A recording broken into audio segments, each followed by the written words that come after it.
The first rays of the star cut through the vast dome of the Ascension Hall, making the crystalline walls shimmer like liquid glass.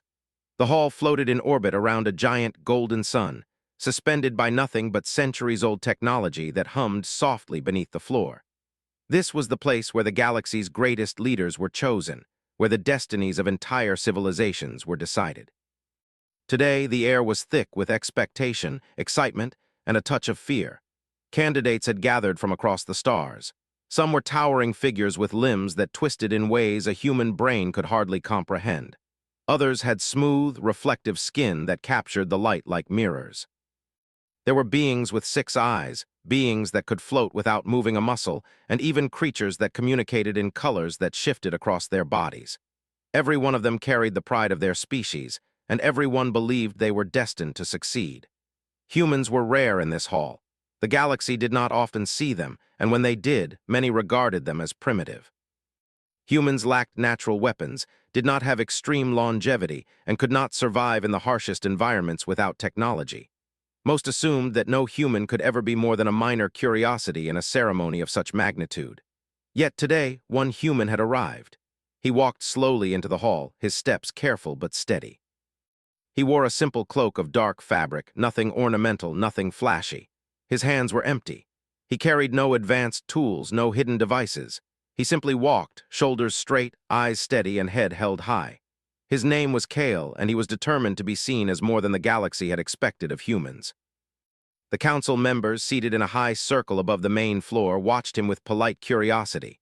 They were beings of great wisdom and power, each one representing centuries of tradition. Some whispered to one another. "A human? Are you certain he is prepared?" asked one Xylian, its voice like a ripple across water. "This will be interesting," murmured an Arven, whose multiple limbs flexed nervously. Kale reached the center of the hall, where the scanners waited. These were not ordinary machines. They had been built in the earliest era of the Council and upgraded across centuries. They were capable of reading minds, analyzing decisions, and projecting a candidate's potential across several dimensions of leadership: intelligence, courage, honor, and adaptability. No one had ever failed the scanners, and no one had ever caused them to pause. As Kale stepped closer, the scanners hummed to life. Lights danced across their surfaces, projecting soft beams that passed over every candidate. When the first candidate, a massive Xylian named Trask, stepped forward, the scanners glowed, measured, and then confirmed. Trask's mind, strength, and judgment were excellent. The council nodded and took notes. One by one, each alien candidate passed with ease. Some excelled in strategy, others in diplomacy, and a few in courage or physical trials. Kale waited calmly. He had spent his life preparing for this moment, not by studying alien technology or learning their advanced sciences, but by observing, by thinking, and by practicing patience. He knew he could not match the aliens in raw strength, but he believed in qualities that could not be measured so easily. When the scanners turned to him, a faint light swept over his form. His pulse remained steady, his breath slow, but something remarkable happened. The scanners slowed, the light flickered, the hum of the machinery wavered, and then it froze. For a long moment, nothing happened. The council stared in silence. Whispers broke out across the hall. "This is impossible," said one of the elder council members, a Terrian with smooth blue skin. "The scanners never fail, they cannot." The silence stretched for minutes, though it felt like hours. Some council members leaned forward, eyes narrowing. The other candidates shifted nervously, uncertain whether this human had broken the machine intentionally or if something extraordinary was happening. Finally, one of the senior council members, a being of silver translucence, spoke. "Explain yourself, human. How do you appear to have caused the scanner to halt?" One of them whispered, almost to herself, "It is as if the scanner cannot measure this, humanity." He thought of the worlds that had looked down on humans, of the challenges they had faced, and of the quiet strength that came from surviving despite every obstacle. That quiet strength, he realized, was not easily quantified by machines designed to measure predictable power. The council decided to test him further. They arranged a series of trials to see if the human could truly rise to the challenge of leadership. First would be a test of strategy, a simulation of conflict between multiple planets. Then would follow moral dilemmas designed to reveal judgment and honor. And finally, there would be a test of adaptability in the face of unexpected crises. The goal was not to harm, but to observe whether any candidate could achieve solutions that others could not. Other candidates were confident. They had lived in systems where their strengths were celebrated. They had trained their entire lives for the moment of ascension. The human, by contrast, had relied on something entirely different: observation, empathy, reasoning, and a relentless will to do what was right, even if it seemed unconventional. The first trial began. A holographic projection of a galaxy appeared in the center of the hall, filled with simulated conflicts, natural disasters, and political unrest. Candidates were tasked with proposing solutions that preserved as many lives as possible while achieving long-term stability. The aliens used their natural advantages: rapid calculations, strategic prediction, or powerful diplomacy that relied on intimidation or displays of force. Many succeeded, but often at the cost of collateral damage. Kale studied the projection carefully. He did not try to dominate the scenario with sheer intellect. Instead, he considered each element: the planets, the people, the species involved. He imagined the perspective of each civilization and sought solutions that allowed cooperation rather than conflict. Slowly, methodically, he devised a plan that minimized losses and maximized trust between the factions. When he presented it, the council watched in stunned silence. Not only had he achieved balance, but he had done so in a way that no scanner or algorithm could have predicted. The murmurs grew louder. "Remarkable," said one Tarian. "He does not follow logic alone, he uses something else, something beyond calculation." For the first time, their confidence wavered. Some had relied on their natural gifts, assuming these would guarantee success. Yet here was a human without enhancements, without superior reflexes or brute intelligence, surpassing expectations in ways that seemed unpredictable and perhaps unfair. The next trial would test judgment and morality. Candidates were presented with difficult ethical dilemmas, situations where every choice had consequences, where saving one life might mean risking another, where loyalty and honor were constantly in conflict. Some candidates hesitated or chose the most obvious path. The human, however, carefully considered each option, spoke to simulated advisors, and weighed the long-term effects of every decision.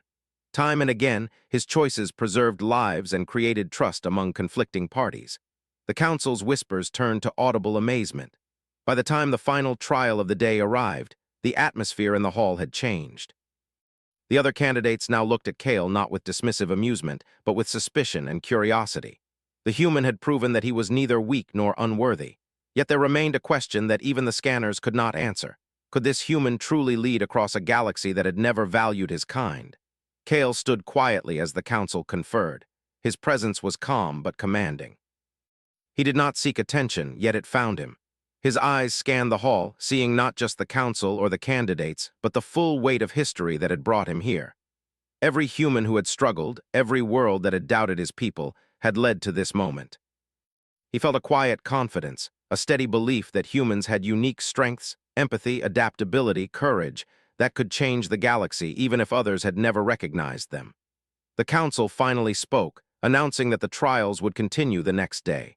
They had observed something unusual, something the scanners could not fully measure. The room filled with a mix of anticipation and tension. Some candidates feared what the human might achieve. Others were curious, eager to see if his unexpected success would continue. And Kale, unshaken, returned to his quarters, thinking not of the accolades he might receive, but of the work ahead, of the challenges he would face, and of the need to prove that humanity could rise not by force, but by insight and courage. As the sun dipped behind the golden horizon of the orbiting station, the hall glimmered like a beacon. In the quiet of the night, Kale's mind raced with plans for the next trials. He understood that he had made an impression, but the real challenge had only just begun. The scanners had frozen once on him, but he knew the galaxy was watching closely now. Every choice, every decision, every display of human ingenuity would be observed, analyzed, and remembered, and Kale was ready. He would show them that a human could rise where others failed, that courage, compassion, and intellect combined could challenge centuries of expectation. The Ascension Hall, once a place where alien pride dominated, now held a new presence. A human, calm and steady, waiting to prove that his kind could shape the future. The galaxy had yet to realize it, but the first stirrings of change were already underway. Kale, the human without enhancements or lineage, was about to make his mark. The next morning, the Ascension Hall was filled with a quiet tension. Word of the humans' effect on the scanners had spread throughout the station like wildfire. Even those who had never seen a human before whispered among themselves, unsure whether to be impressed, wary, or dismissive. Kale entered the hall calmly, sensing the weight of hundreds of eyes on him, but he carried no fear. He had learned long ago that fear was a tool, not a master. The council convened at the top of their high platform, their forms reflecting the golden light of the sun that bathed the hall. Silver-skinned elders, crystalline-eyed scholars, and multi-limbed generals looked down at the candidates. The mood was tense. They had never seen the scanners freeze. Never had they seen such hesitation in a machine that was supposed to be flawless. And now the human was back, ready for the next stage of trials. "Human," said the lead council member, his voice resonating with authority. "Explain again why the scanners paused on you yesterday."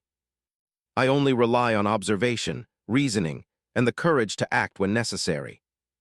This trial was called the Maze of Minds. A massive holographic simulation unfolded in the center of the hall. It displayed a sprawling star system in conflict. Planets were on the brink of war, colonies were collapsing under economic strain, and starships collided in chaotic patterns. Candidates were instructed to propose strategies that would stabilize the system within a limited time. The first candidates moved quickly. The Xylian Trask projected force fields around key planets, neutralizing immediate threats with brute strength and overwhelming control. The Terrians tried complex calculations, creating perfect models of diplomacy based on probabilities. The Arvens used their natural ability to process multiple timelines at once, predicting outcomes before actions were even taken. Kale studied the system quietly. He noticed patterns that the others had ignored, smaller civilizations that were overlooked, alliances that could be built without coercion, and areas where communication could prevent conflict. He did not rush. He did not try to dominate the scenario with sheer intellect. Instead, he focused on understanding the motives and fears of each party. He imagined what each leader might want and needed, and he looked for solutions that satisfied multiple sides without causing harm. Hours passed in silence as candidates worked, their projected solutions glowing above the simulation. When Kale finally acted, his plan was simple in appearance but brilliant in execution. He coordinated trade routes between planets, created agreements that honored traditions, and set up a communication network that allowed leaders to respond to crises before they escalated. Where others relied on power, Kale relied on insight and empathy. The council watched, astonished. The scanners flickered again, though this time not as dramatically. Still, they struggled to quantify the human solution. It was elegant, humane, and successful, yet it did not fit any known model of leadership. One council member, her 6 eyes narrowing, whispered to her neighbor, "No machine has ever recorded such a solution. It is unconventional, yet effective." They were presented with dilemmas. Save a planet of a few thousand or allow it to collapse to protect a million elsewhere. Intervene in a dispute knowing it would anger multiple allies. Decide whether to expose a secret that could prevent war but harm an innocent life. Most candidates followed patterns their species had used for centuries. They relied on rules, hierarchy, or raw logic. Some hesitated, paralyzed by uncertainty. Kale, however, listened. He considered the feelings of all affected, weighed long-term outcomes, and made decisions that balanced justice with mercy. In one particularly difficult scenario, a small colony was facing starvation, while a larger neighboring world had surplus resources but would suffer politically if it gave aid. The alien candidates argued over efficiency, over probability, over the safest path.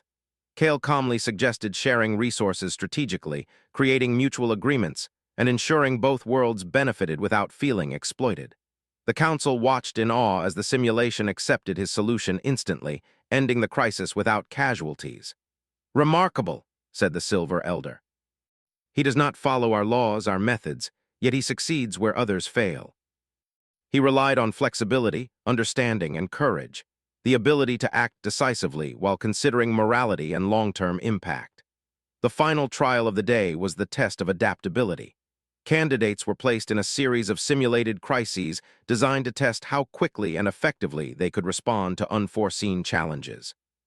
Starships malfunctioned, asteroids threatened colonies, and diplomatic envoys were kidnapped in rapid succession. Many candidates panicked under the pressure, their instincts failing them when events deviated from expected patterns. Kale, however, thrived. He observed each problem carefully, listening to the simulations and adapting his solutions in real time. When a starship was trapped in a collapsing gravity field, he calculated a path that avoided destruction while saving everyone on board. When a negotiation faltered due to cultural misunderstanding, he devised a compromise that honored all sides. Each success built his confidence, and each failure, however small, taught him lessons he immediately applied. The council's whispers grew louder. Some began to speculate, some to fear. How could a human unenhanced achieve such results? What was this quality that no scanner could measure? It was unlike anything they had seen. Finally, as the trials concluded, the scanners returned to the human. The lights flickered one last time and froze completely. Every council member froze as well, their eyes wide with disbelief. The machine projected a single line across the main screen: Crownless King. He had succeeded in ways the galaxy had not expected, but this recognition came with the understanding that his path would not be conventional.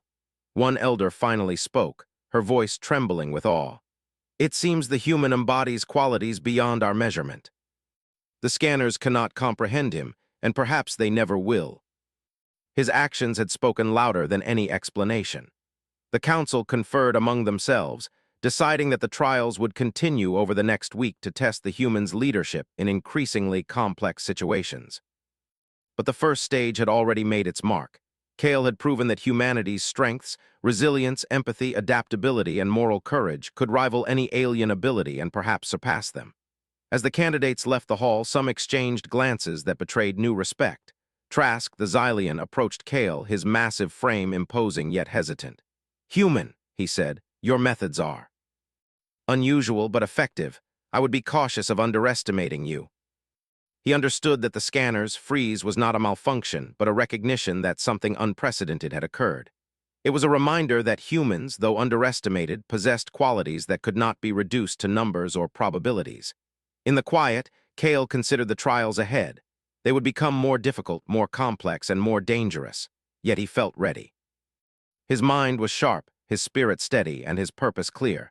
He would continue to show the galaxy that humans could rise not through brute force or alien gifts, but through courage, empathy, and wisdom. The station's lights dimmed as night approached. Outside, the galaxy stretched infinitely, filled with countless civilizations, each confident in their superiority. And yet one human had already begun to challenge centuries of expectation. He had earned a title no one had anticipated: Crownless King. Kale lay awake that night, thinking not of the title, but of the responsibility it implied. Leadership was not about recognition or power. It was about action, decision, and integrity. The galaxy had underestimated humans for centuries, assuming their weaknesses defined them. Kale knew that the real challenge would be proving that their strengths, the quiet courage, the ability to adapt, the drive to do what was right even when it was hard, could reshape the future. And in that knowledge, Kale felt ready. The trials were only the beginning.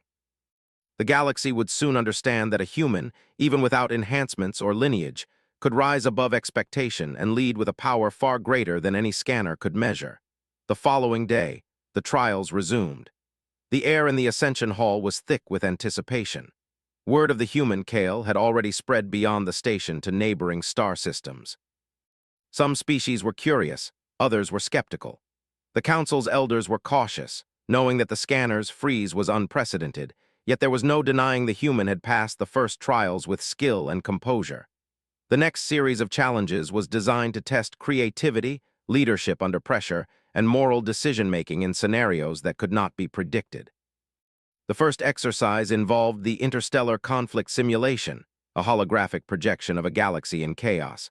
Entire star systems were at risk due to political disputes, natural disasters, and rogue factions.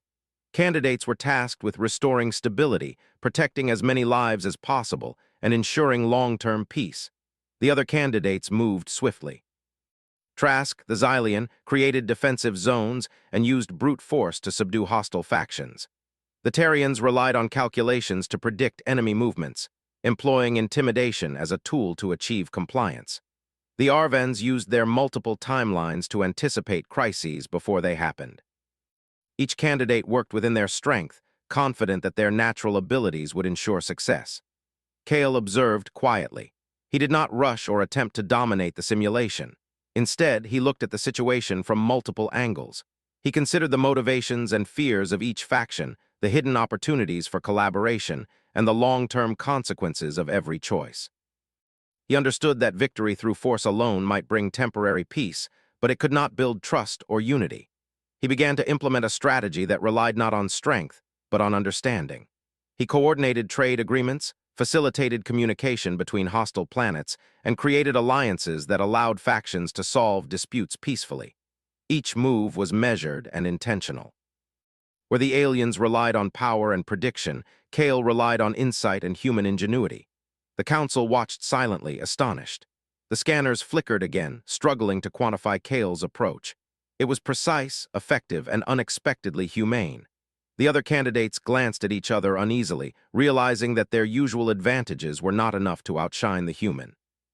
After hours of careful planning, Kale's strategy achieved a remarkable outcome. No lives were lost, trust between factions was restored, and long-term stability was established. The council could hardly believe what they were witnessing. One of the silver-skinned elders whispered, "He does not follow our methods, yet he succeeds. How is this possible?" Candidates were presented with dilemmas designed to reveal the depths of their ethics and values. Scenarios included difficult choices, such as saving a colony of a few thousand at the risk of angering millions elsewhere, or exposing a secret that could prevent war but harm innocents. Most candidates relied on rules, probability, or the known strategies of their species.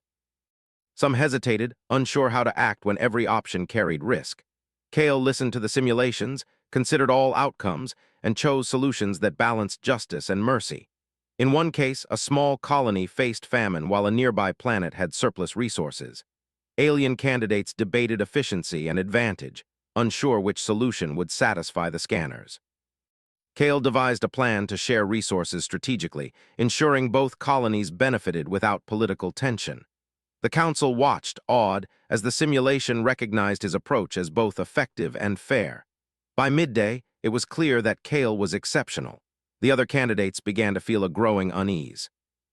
Their species' abilities, which had carried them through countless generations of leadership, were proving insufficient against this human. Kale's approach was different, fluid, adaptable, and morally grounded, and it worked in ways that no scanner or calculation could predict. The third trial focused on adaptability. Candidates were presented with scenarios where unexpected crises struck simultaneously. Starships malfunctioned, asteroids threatened colonies, and diplomatic negotiations collapsed due to cultural misunderstandings. Many candidates panicked under the pressure, their instincts failing when events deviated from expected patterns. Kale remained calm. He observed each problem, assessed the variables, and devised solutions on the fly. When a starship became trapped in a collapsing gravity field, he calculated a safe course and coordinated a rescue that saved all passengers. When an interplanetary negotiation faltered, he mediated a compromise that satisfied all parties. Each success reinforced his confidence, and each challenge taught him lessons that he applied immediately. The council whispered among themselves, increasingly aware that the human was not just competent but exceptional. "No being has ever achieved this in the trials," said one elder, her eyes wide. "It is as though he embodies qualities beyond measurement. I do not compete for recognition, I only act to find the best outcome." The stakes were high. Failure meant the loss of thousands of lives. Kale stepped forward without hesitation. He studied the asteroid's trajectory and calculated a plan using available spacecraft and gravitational manipulation technology. He coordinated with multiple alien factions, convincing them to contribute resources despite long-standing distrust. His plan relied on human ingenuity, improvisation, and leadership rather than sheer force. The other candidates attempted their interventions. Some relied solely on advanced technology, some on brute force, and others on intimidation. Many plans failed to achieve the desired effect, leaving parts of the planet at risk. Kale's strategy, however, worked. The asteroid's course was diverted safely, and every citizen remained unharmed. The council was stunned. Even the scanners, which had paused before, emitted a soft glow as if acknowledging the unprecedented success. The words "Crownless King" once again appeared briefly on the main display, a reminder that Kale's abilities were beyond their measurement. As the day ended, Kale returned to his quarters. He felt neither pride nor arrogance, only determination. The trials had revealed that humans possessed unique strengths. the ability to observe, adapt, and make morally grounded decisions even under pressure. These qualities were not quantifiable by any machine or scanner, yet they proved more effective than brute strength or superior calculation in complex, unpredictable situations. The other candidates began to take him seriously. They realized that underestimating a human was no longer an option. The galaxy's assumptions about humanity's weakness were being challenged in real time, and Kale had become a symbol of what humans could achieve when their strengths were fully recognized. Late at night, the Ascension Hall settled into silence. The other candidates rested, some plotting strategies, others contemplating their unexpected rival. Kale, however, lay awake thinking not of rivalry, but of responsibility. Leadership was not about domination or recognition. It was about action, foresight, and integrity. He knew the galaxy had underestimated humans for centuries, and now it was his task to demonstrate their true value. The sun rose again, casting golden light across the hall. Kale prepared for the next trials, ready to face whatever challenges awaited. He understood that the scanner's freeze was a signal of recognition, but also a reminder: true leadership could not be measured. It could only be shown through courage, wisdom, and empathy. For Kale, the path ahead was clear. The galaxy had been watching, skeptical and curious, and he intended to show them that a human, even without enhancements or lineage, could rise to meet any challenge. The human way, adaptable, courageous, and morally grounded, was not just sufficient. It was powerful, and Kale, the Crownless King, would continue to prove it. The Ascension Hall was quiet as Kale entered for the fourth day of trials. The council members, seated high above the floor, watched him with a mix of awe and apprehension. His previous successes had unsettled some of the candidates, inspired others, and left the council uncertain. No human had ever progressed so far in these trials, and Kale had already earned the enigmatic title of Crownless King. The trial for this day was unlike any before. The council had designed it to test not intelligence or strategy alone, but moral courage under extreme pressure, adaptability when faced with chaos, and the ability to inspire others. It would be a combination of simulation and reality, a scenario in which real lives could be affected. This was the final preparatory stage before the ultimate challenge, the one that would determine if Kale's leadership could truly extend beyond the controlled environment of the hall. The projection system hummed, and the holographic display appeared in the center of the hall. A star system was shown in distress. One planet was engulfed in violent storms that threatened entire cities. Another faced a crisis of resources, while a third had recently suffered an earthquake that destroyed its infrastructure. To make the trial more pressing, a small fleet of transport ships carrying refugees was shown to be trapped near a collapsing asteroid field. The other candidates reacted instinctively. Trask, the Xylian, deployed heavy ships to blast the asteroid apart, confident that sheer power would solve the problem. The Terrians calculated complex gravitational manipulations, attempting to alter the asteroid's trajectory with precision. The Arvans tried to predict every possible movement of the refugees and the asteroid simultaneously, but the calculations became chaotic under the pressure of real-time events. Kale, however, did not move immediately. He observed the situation, noting not only the danger to the ships, but also the vulnerable planets and the frightened populations. He did not attempt to dominate the scenario with speed or power. He sought solutions that balanced risk, safety, and cooperation. He identified resources among the alien fleets, noticed alliances that could be leveraged, and recognized weaknesses in the environment that could be turned into advantages. Time was short. The asteroid moved closer to the ships with terrifying speed. Kale quickly formulated a plan. He coordinated with the alien fleets, convincing them to use their strengths in combination rather than isolation. He calculated a route for the ships that avoided the most dangerous areas, while simultaneously directing planetary defenses to create controlled gravitational shifts that would nudge the asteroid's path. His plan relied not on domination or force alone, but on collaboration, trust, and rapid adaptation. Where other candidates acted in isolation or relied on raw power, Kale acted strategically, integrating every resource and every ally into a coherent solution. His calm determination inspired confidence in others. Even some of the alien candidates, initially skeptical, followed his lead, setting aside pride to save lives. The asteroid shifted course, narrowly missing the transport ships. The planets were stabilized.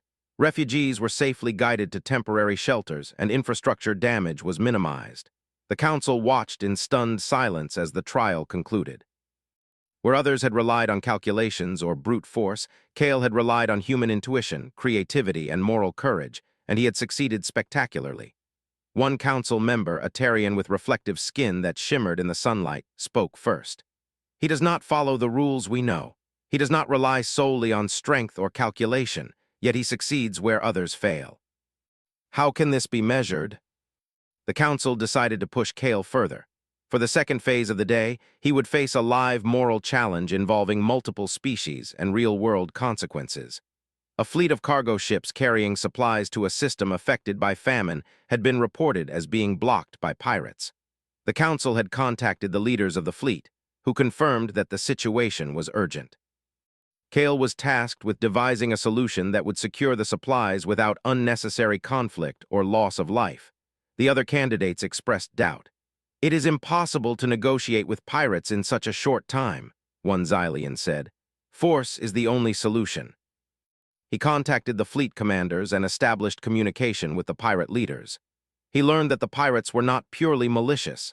They were desperate, driven by scarcity and fear.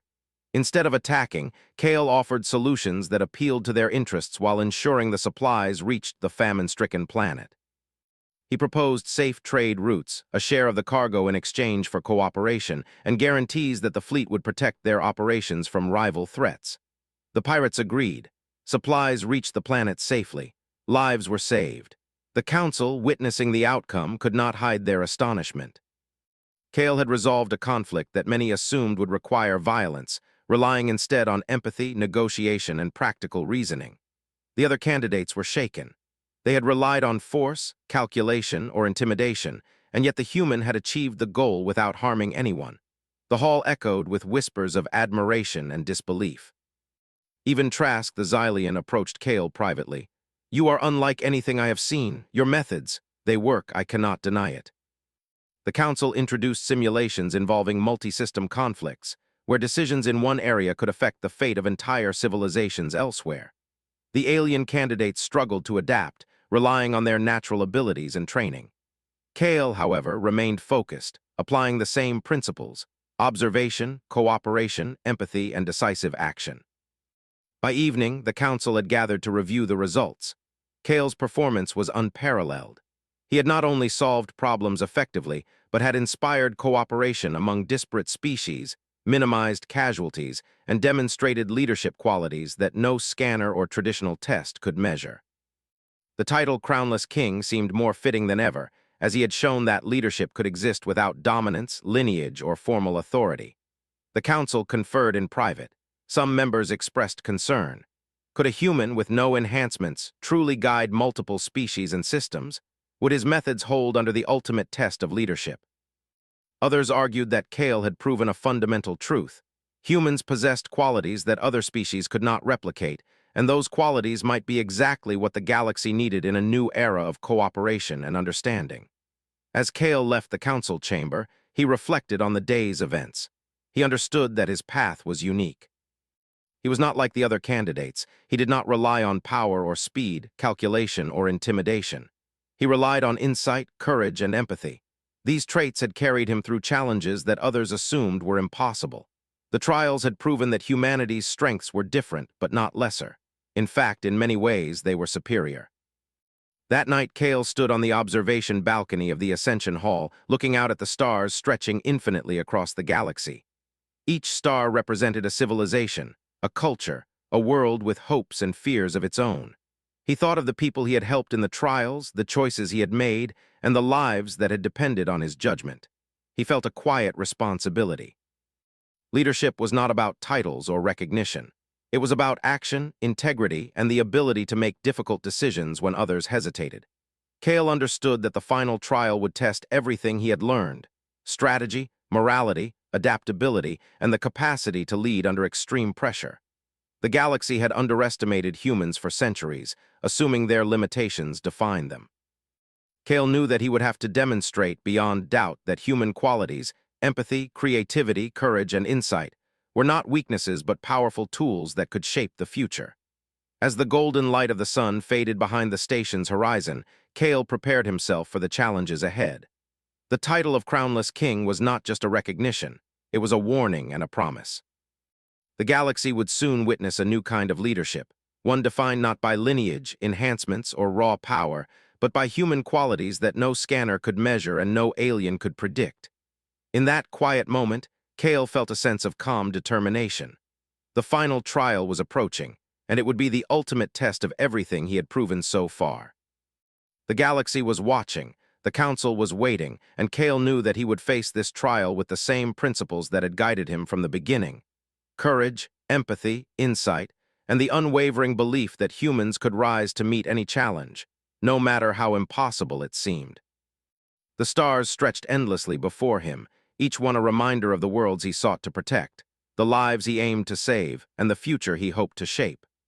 And in the quiet of the Ascension Hall, Kale, the human without enhancements or lineage, embraced his destiny.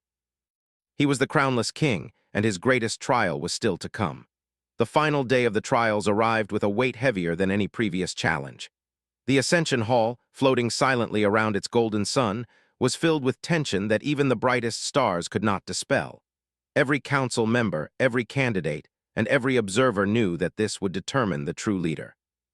Kale, the human known as the Crownless King, stood in the center of the hall, calm and prepared.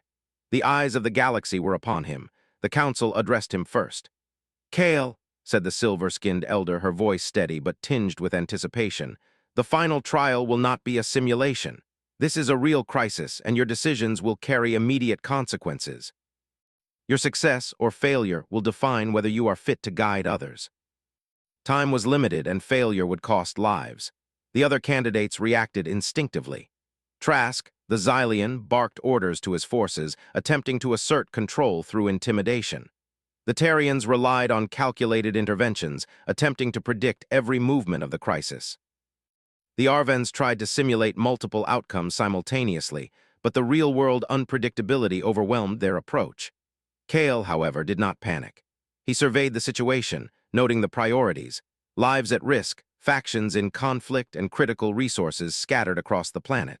He did not attempt to dominate the scenario by brute force or pre-calculated strategy. Instead, he focused on understanding, communication, and action. First, he established contact with local leaders. He spoke calmly and clearly, listening to their concerns and fears. "We must act together," he said. "Division will cost lives. Cooperation will save them." His tone carried neither arrogance nor condescension, only clarity and conviction. Slowly, the factions began to trust him. They followed his guidance, coordinating their efforts under his direction. Next, he directed the relief ships. Using human ingenuity, he devised an innovative routing plan that avoided the worst areas while maximizing efficiency. He considered environmental conditions, available technology, and the strengths of each faction. Where the aliens relied on raw power or predictive algorithms, Kale relied on adaptability, intuition, and moral judgment. As rescue operations began, a new threat emerged. A landslide blocked the main evacuation route, endangering thousands. Trask and other candidates reacted with standard measures, attempting to blast the debris or move it mechanically. Kale quickly assessed the terrain, calculating how to use controlled collapses and counterweights to clear a safe path. He coordinated teams to execute the plan, minimizing risk and saving time. The evacuation continued without casualties. The council watched in silence. Never before had a candidate handled such complexity with calm precision. The scanners, which had paused in Kale's presence before, glowed faintly, as if acknowledging his performance. The words "Crownless King" appeared once again, a reminder that no title or expectation could define this human's approach. But the challenges were not over. A final complication arose, a medical crisis among the survivors. Diseases threatened to spread, supplies were limited, and panic was spreading. Many candidates faltered, unsure how to act. Kale moved swiftly. He organized triage units, prioritized critical cases, and coordinated the distribution of limited resources. His calm presence reassured the survivors, and even the alien factions followed his guidance, working together for the first time. Hours passed. The disaster was brought under control. Every life was saved. The factions, once divided by fear and mistrust, now stood united under Kale's leadership. The council, observing the outcome, could not deny the human's extraordinary skill. He had faced the ultimate trial of leadership, real-world stakes, complex moral decisions, unpredictable chaos, and he had succeeded where others might have failed. The other candidates approached him, a mixture of respect, awe, and humility in their expressions.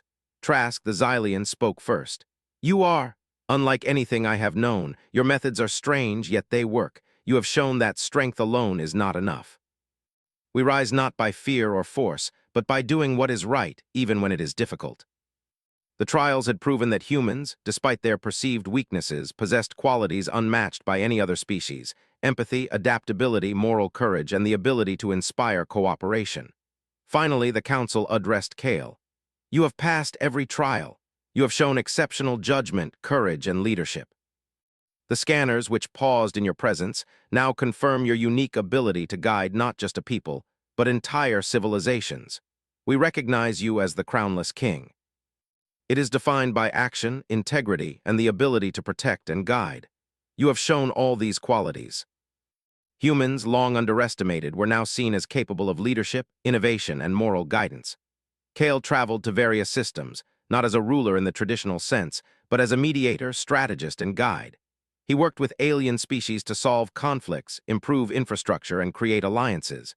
Everywhere he went, his calm, thoughtful approach inspired trust and cooperation. He did not claim authority through fear or force. He claimed it through action, reasoning, and moral courage.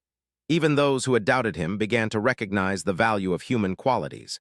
Species that had relied on raw strength, superior calculations, or intimidation learned from Kale that leadership could be different.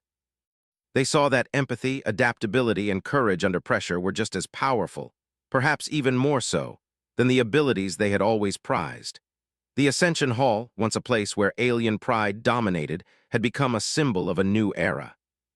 The scanners, no longer frozen, continued to measure candidates, but they now understood something that had eluded them before.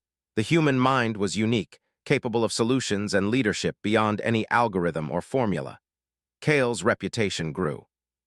Stories of his trials spread across star systems, inspiring not only humans but also alien species to rethink what it meant to lead, to cooperate, and to protect life. The title Crownless King became a legend, not a warning, but a symbol of what humanity could achieve when recognized for its true strengths. At the end of the trials, Kale returned to the observation balcony of the Ascension Hall. The stars stretched endlessly before him, each one a reminder of the civilizations he had touched, the lives he had protected, and the future he hoped to shape. He reflected on the journey from a single human stepping into the hall to becoming a symbol of hope and leadership across the galaxy. He understood now that leadership was not about recognition, power, or lineage. It was about action, integrity, and the courage to act wisely under pressure. It was about empathy, the ability to understand others, and the willingness to adapt when circumstances changed. It was about inspiring others to do the same. Kale, the Crownless King, had shown the galaxy that humans could rise to greatness not through force or enhancement, but through qualities that were uniquely theirs. And in that realization, the galaxy began to change. Alliances strengthened, conflicts eased, and trust between species grew. Humans were no longer underestimated. They were recognized as a force for good, capable of shaping the future in ways that few had imagined. The Ascension Hall, bathed in the golden light of its star, stood as a testament to this change. Kale looked out at the stars, calm and resolute. His trials were complete, but his work was just beginning. The galaxy had been given a new kind of leader, one who led not with a crown, but with courage, wisdom, and the human heart. And as the light of distant stars reflected in his eyes, Kale understood something profound. Greatness was not measured by power or lineage, but by the choices one made when others could not. He had become the Crownless King, and through his actions, the galaxy had glimpsed the true strength of humanity.